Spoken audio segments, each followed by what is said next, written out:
a intensidade de dor ela é mensurada através de uma escala. Gosto muito de usar essa escala aqui porque ela é bem visual e ela mostra ali de 0 a 10 e vai graduando com cor e com caras qual que é a intensidade do paciente.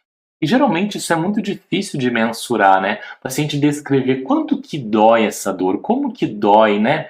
E é tão subjetivo a experiência de dor, né? Isso é muito relativo. Mas é bom sempre anotar e sempre registrar. Por quê? Porque cada paciente vai ter uma história de dor, né? Obviamente. E dependendo do nosso tratamento, a gente pode mensurar e ter um prognóstico se o paciente está melhorando ou não.